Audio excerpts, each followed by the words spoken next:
I used to think cheating was the worst betrayal a woman could face. I was wrong, because when he cheated on me, it hurt. But when I found out what my mother did, that damage went deeper than I ever thought possible. Before I tell you how it all unraveled, do me one thing. If you're someone who watches these stories quietly, late at night, wondering how people survive things like this, subscribe now. Not for me, for yourself. Because these stories don't just entertain. They remind you you're not alone. And what I'm about to tell you might sound unbelievable, but it happens more often than people admit. I never thought I'd be the woman telling a story titled, "He Cheated on Me." But my mom's role hurt worse. I always believed my life was too normal for something like that. I believed my relationship had issues, sure, but nothing unfixable. And I believed my mother was the one person who would always be on my side. That belief is what almost destroyed me. Let me take you back to before everything collapsed. I had been with Daniel for 3 years. Not a whirlwind romance. Not one of those relationships people write poems about. It was steady, predictable, comfortable. We met through mutual friends, started dating slowly, and built something that felt adult. We talked about moving in together. We talked about timelines. We talked about children in that casual way people do when they're not ready but want to feel like they're heading somewhere. My mother loved him from the start. And I don't mean polite love. I mean real admiration. She defended him when he was late. She excused his flaws before I did. She talked about him like he was already family. At first, I thought it was a blessing. How many women complain their mothers hate their partners? I thought I was lucky. If there were red flags back then, they were small. Easy to explain away. Daniel started spending more time on his phone. He became strangely private, but also strangely calm. He stopped asking questions about my day, yet seemed unbothered when I pulled away. When I brought it up, he'd say he was just tired, or stressed, or working on things. And my mother? She told me I was overthinking. She said relationships go through phases. She said men shut down sometimes. She said I needed to be patient if I wanted something long-term. And because she was my mother, because she had been married for decades before my parents divorced, I listened. I wish I hadn't. The first time I suspected cheating wasn't dramatic. There was no lipstick on a collar, no mysterious perfume. It was something simpler. Daniel started telling the same stories twice. Small inconsistencies. He'd say he was with one friend, then later mention a different one. When I'd ask for clarification, he'd laugh it off like I was being silly. I mentioned it to my mom one afternoon while helping her fold laundry. I wasn't accusing him. I was just talking, thinking out loud. She stopped folding and looked at me in a way that felt measured, calculated. She told me I needed to stop looking for problems that didn't exist. She said I was letting insecurity ruin something good. That was the first time I felt shut down by her. But even then, I didn't connect the dots. The truth came out on a random Tuesday. No build-up. No warning. Daniel left his phone on the kitchen counter when he went to shower. I wasn't snooping. I wasn't looking for anything. A message popped up. A name I didn't recognize. And a sentence no woman ever misinterprets. I confronted him immediately. No yelling. No theatrics. I just asked him who she was. He went quiet. Not defensive. Not angry. Quiet. That silence told me everything. He admitted it within minutes. He said it just happened. He said it didn't mean anything. He said he never planned for me to find out. He said a lot of things cheaters say when they realize there's no point lying anymore. What I didn't expect was the slip.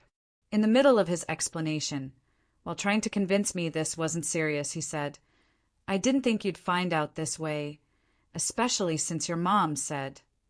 He stopped himself. That moment didn't feel dramatic. It felt confusing. I asked him to finish the sentence. He refused. He said he misspoke. He said I was reaching. He said I was twisting his words because I was emotional. So I did what any daughter would do. I called my mother. I told her Daniel cheated on me. I expected anger. I expected shock. I expected her to be on my side without question. Instead, there was a pause, a long one.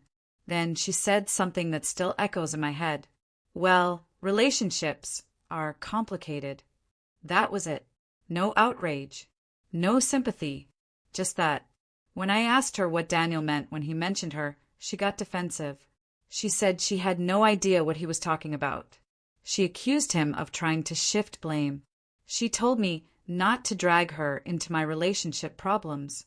She said I needed to focus on fixing things instead of assigning guilt. I wanted to believe her. I needed to believe her. Because the alternative meant accepting that the person who raised me might have betrayed me in a way I didn't even know how to process. So for a while I lived in denial. I stayed with Daniel longer than I should have. Not because I forgave him, but because I was trying to make sense of everything. He kept apologizing. He kept promising transparency. He kept saying he'd do anything to fix it. And my mother kept encouraging me to work it out. She told me walking away would be impulsive. She told me I'd regret throwing away years over a mistake. She told me forgiveness was strength. What she never said was, "You deserve better." The cracks widened when Daniel started getting sloppy. He'd mention conversations he shouldn't have known about. He'd reference my schedule incorrectly, like someone else was feeding him information. Once, during an argument, he said, "Your mom agrees with me." That was the moment something clicked. I asked him what he meant. He tried to backtrack. I didn't let him. I told him I already knew something was wrong, and if he wanted even a chance at fixing this, he needed to tell the truth. He broke. Not all at once, but enough. He admitted my mother knew about the other woman before I did.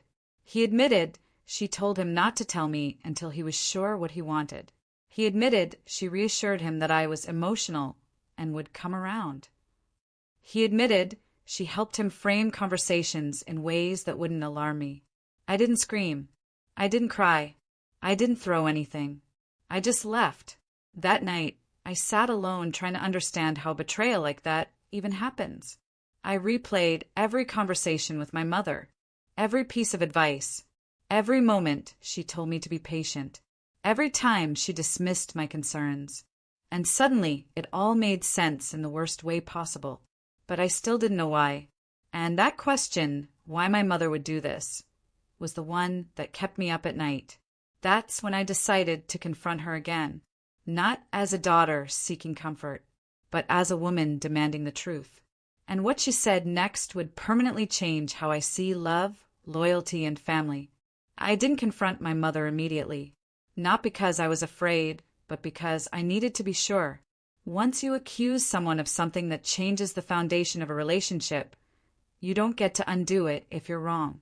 And even after Daniel confessed, a small part of me still wanted to believe there was a misunderstanding, that maybe he exaggerated her involvement, that maybe she didn't realize what she was doing.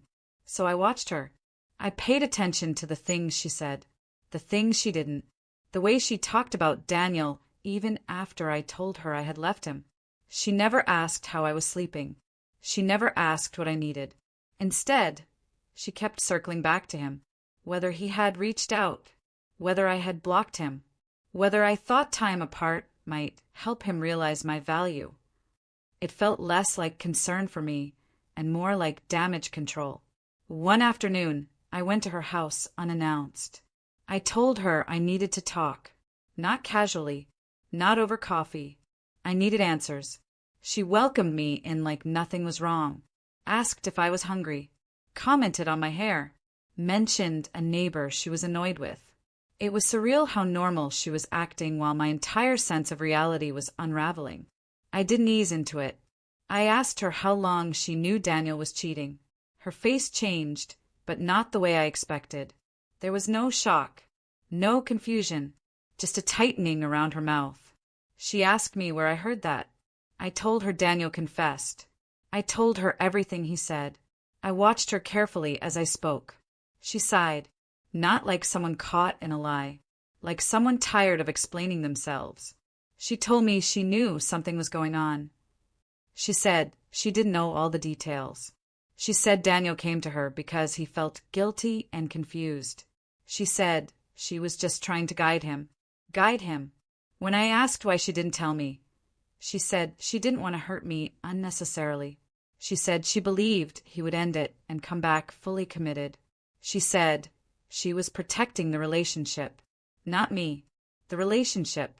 I asked her why she coached him on what to say to me. She didn't deny it. She said she was helping him communicate better. She said I had a tendency to overreact, and she didn't want things to escalate. That was when I realized this wasn't going to be a tearful apology conversation. This was a justification conversation, and she had rehearsed it. She told me relationships require sacrifice. She told me every long-term couple survives infidelity in some form. She told me I needed to stop seeing myself as a victim. She told me I was focusing too much on betrayal instead of stability. I asked her why she believed Daniel deserved protection more than her own daughter. She said something I will never forget. She said, "Because you're stronger than you think. He's not." That was her reasoning. That I could take it. That I would recover. That it was easier to ask me to bend than to ask him to be honest.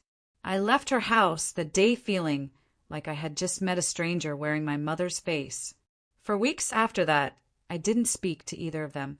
Daniel sent messages apologizing, explaining, promising therapy, promising transparency, promising marriage if that's what it took. My mother sent messages reminding me of birthdays, family events, holidays. She never once apologized without adding a reason. Every apology came with a justification. I did what I thought was best. I was trying to keep you from being hurt. You'll understand when you're older. What she never said was, I was wrong. People think betrayal is loud, explosive, dramatic, but the worst kind is quiet, the kind that creeps in disguised as concern, the kind that makes you doubt your own instincts. I started questioning myself constantly. Was I dramatic? Was I unforgiving? Was I blowing this out of proportion? After all, people forgive cheating. Families move on. Was I really going to destroy my relationship with my mother over a man who already proved he wasn't worth it? That internal debate nearly broke me. What made it worse was how divided the people around me were. Some friends told me blood is blood. That parents make mistakes. That my mother probably thought she was helping. Others told me this crossed a line that couldn't be uncrossed. That it wasn't just about cheating. It was about control. Control. That word kept coming up. When I thought back, the pattern was undeniable. My mother had always inserted herself into my relationships.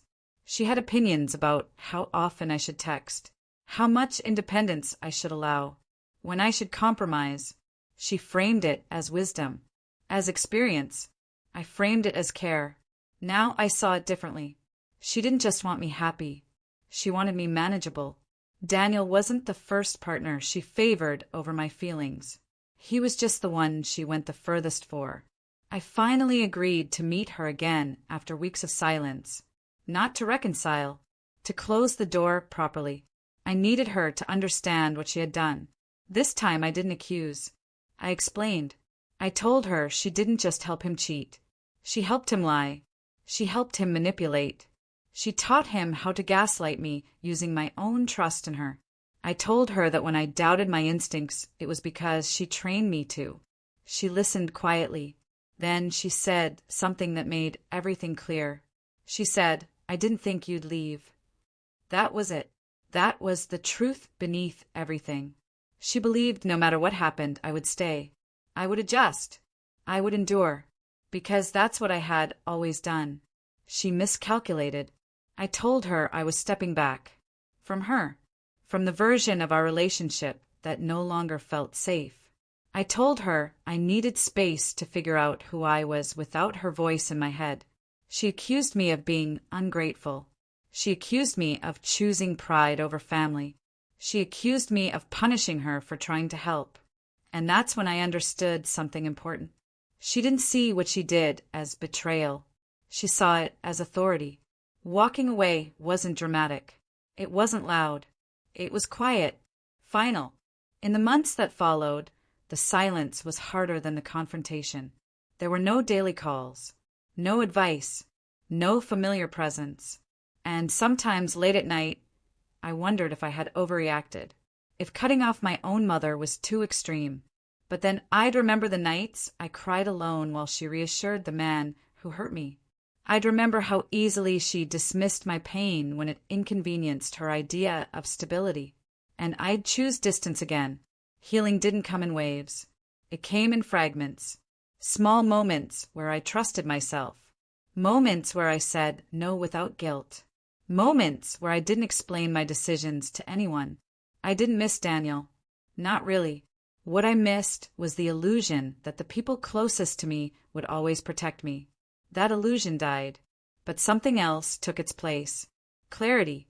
And with that clarity came a question I still don't have an answer to. Was my mother evil? Or was she a woman so afraid of losing control that she crossed a line she never thought I'd notice? That question still haunts me. And it leads to another part of this story. What happens when betrayal doesn't end with anger, but with choice? Distance gives you clarity, but it also gives you memories you didn't ask for. Once I stepped back from both Daniel and my mother, things I had ignored for years started resurfacing. Conversations, moments, advice that felt harmless at the time, but now carried a different weight. I remembered how my mother used to say things like, "Men don't like women who challenge them too much." I remembered how she'd warned me not to be too independent if I wanted a relationship to last. I remembered how she praised my ability to compromise, but never asked who I was compromising for. Back then, I thought she was teaching me how to love. Now I realized she was teaching me how to shrink. What hurt the most wasn't that she chose Daniel over me in that moment. It was that she had been quietly choosing control over connection for years. Daniel was just the situation where it finally became undeniable. The emotional peak of all of this didn't come with yelling or tears. It came with a phone call I almost didn't answer. It was Daniel. I hadn't spoken to him in weeks. I had blocked him, unblocked him, blocked him again. That day, for reasons I still can't explain, I picked up. He didn't start with an apology. He started with frustration. He said my mother was upset. He said she didn't understand why I was punishing her. He said I was taking things too far. That's when something inside me snapped into place. I asked him why he felt comfortable calling my mother about me instead of respecting my boundaries. He hesitated, then said, "She just understands me better." That sentence hurt more than the cheating, because it confirmed what I had been trying not to admit. Their relationship wasn't accidental. It wasn't circumstantial. It was emotional alignment. They shared the same view of me, as someone who would bend, absorb, forgive, and move on. I told him I was done, completely, not just with the relationship, but with the dynamic that allowed it to exist. I told him not to contact me again. He tried to argue. He tried to justify. He tried to remind me of everything we had built. I told him that anything built on deception collapses eventually. When the call ended, I didn't feel relief. I felt something closer to grief, not for him, but for the version of myself that believed loyalty was automatic just because someone claimed to love you. A few days later, my mother showed up at my apartment. She didn't call ahead. She didn't ask if I was ready. She stood at my door like she had every right to be there. I let her in, not because I wanted to reconcile, but because I needed to say something out loud. Something final. She started crying almost immediately. Real tears. Shaking voice. She said she felt like she was losing her daughter. She said she never meant for things to go this far. She said she loved me more than anything. I listened. Then I asked her one question. If you had it to do over again, would you tell me the truth? She didn't answer right away. That silence told me everything. Eventually, she said she didn't know. She said she might still try to handle it quietly. She said she believed honesty would have caused more damage. That was the moment I realized this wasn't a misunderstanding. This was a fundamental difference in values. To her, peace meant silence. To me, peace meant truth. I told her I couldn't have a relationship where my pain was negotiable. I told her love that requires me to be quiet isn't love I can live with. I told her I needed distance, not as punishment but as protection. She didn't accept it gracefully. She accused me of abandoning her. She accused me of being influenced by modern ideas. She accused me of rewriting history to make her the villain.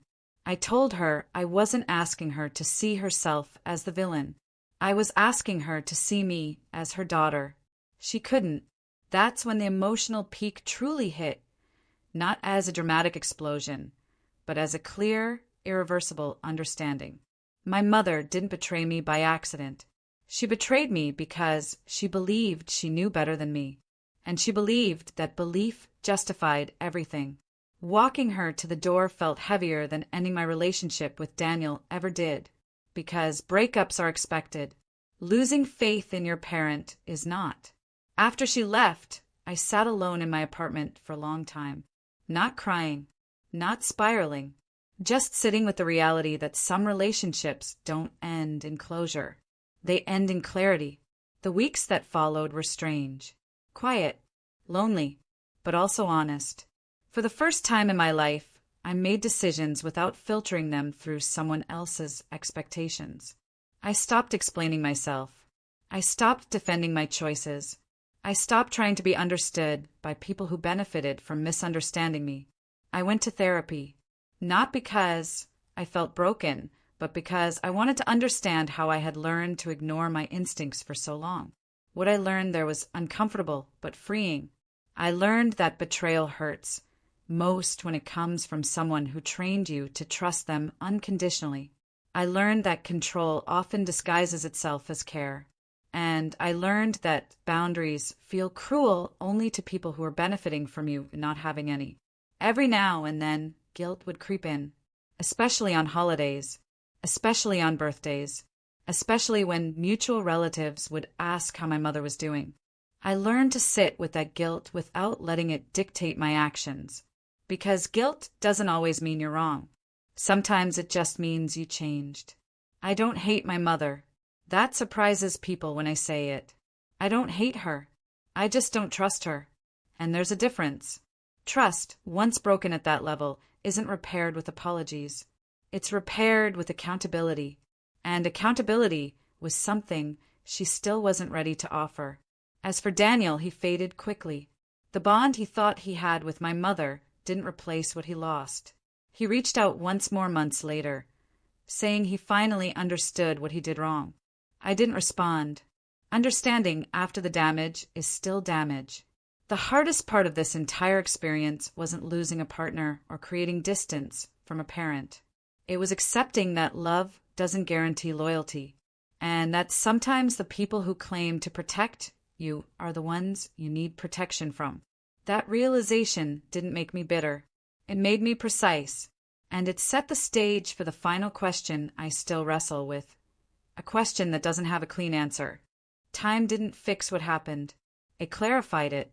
Months passed, then more. The world kept moving even though something fundamental in my life had shifted. I built routines without my mother's voice guiding them. I learned what silence actually sounded like when it wasn't filled with guilt or expectation. And slowly, I started to understand what this experience had really taken from me and what it had given me in return. People assume betrayal like this hardens you, that you become cold, suspicious, unable to love fully again. That didn't happen to me. What happened was different. I became selective. I stopped giving people access to me just because they were familiar. I stopped confusing history with entitlement. And most importantly, I stopped explaining why honesty mattered to me. I no longer negotiated my boundaries to keep other people comfortable. That change didn't come without cost. Some relatives sided with my mother. They said I should be more forgiving. They said parents make mistakes. They said family is everything. Others stayed neutral, which somehow hurt more. A few understood quietly but never said much out loud. I learned something important during that time. When you break a generational pattern, the people who benefited from it will always call you difficult. My mother and I eventually spoke again, not to reconcile fully, but to acknowledge reality. The conversation was careful, polite, measured. She told me she missed me. I told her I missed the version of her I thought existed. She still hasn't apologized without adding a reason. She still frames her actions as protection rather than betrayal. She still believes outcomes matter more than honesty. And I finally accepted that she may never see this the way I do. Acceptance doesn't mean approval. It means choosing peace over endless explanation. When people ask me now why I ended my relationship, I don't say he cheated. That's not the whole truth. I say the environment around the relationship was unsafe. I say trust was compromised in ways that couldn't be repaired. I say I chose myself, because that's what this story is really about. It's not just about infidelity. It's not just about betrayal. It's about what happens when the people closest to you decide they know what's best for your life without your consent. Looking back, I don't regret walking away. I regret how long I stayed silent. I regret how many signs I ignored because they came wrapped in concern. I regret confusing loyalty with endurance. But I also recognize that growth rarely comes from comfort. It comes from moments that force you to see clearly, even when you don't like what you see. And that was how he cheated on me. But my mom's role hurt worse, and that's the truth. His betrayal ended a relationship. Hers changed how I understand love, power, and trust. Now, I want to be honest with you about where I stand. I don't believe my mother set out to destroy me. I don't believe she woke up one day wanting to hurt her daughter. I believe she acted from fear, control, and a belief system that prioritized stability over truth. But intent doesn't erase impact. And love that ignores your autonomy isn't love I'm willing to accept anymore. So here's where I leave it to you. There are two ways to look at what happened. Side one, my mother crossed an unforgivable line.